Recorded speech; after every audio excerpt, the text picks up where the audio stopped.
在美国的西点军校，5月份发现一个200年前的阿嬷，大家是拢感觉真好奇。军校伫200举行典礼，搁做网络直播，准备要来甲拍开。不过开了后，大家是看一个怎的硬气，因为阿嬷内底敢若规个看到图尔，还佫有学着几啊个18世纪甲19世纪美国的金角啊。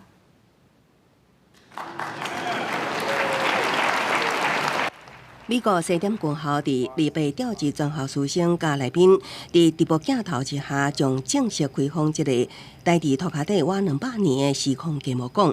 时间1分1秒过去，现场突然发出笑声，连开放的考古专家也忍不住笑起来。现场人士为直播荧幕拢看到阿嬷内底除了一寡阿嬷图，其他啥物拢无。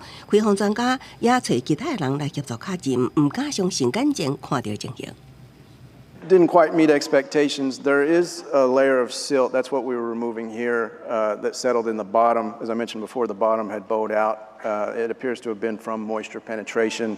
200年前的时空揭幕馆内竟然无物件，互现场人士真失望。那西点祖先伫200年前台的时空揭幕馆，敢干那咧军生笑。负责的团队初步检判，受到土壤水分甲落雨等环境因素。 造成阿嬷内底物品因为湿气渗透时间一久，就风侵蚀吧。If you get that water infiltration 200 years ago or 150 years ago, over time, it's going to break down, and after 200 years, you're left with dust pretty much. 西点军校团队进一步深入分析涂刷层，总算发现6个银角仔加1个纪念碑。银角仔年份包括1795年到1826年，分别有美金的1分钱、5分钱、10分钱、25分钱、50分钱加1块美金，也有一个1806年纽约州伊利温河的纪念碑。 Even if it didn't last, if whatever was in there didn't survive all the way to the present day, some effort was made. So we want to honor that, and we want to try to figure out what that was. 5月份，工人伫铁路促成西点军校建校，当时也是独立战争英雄。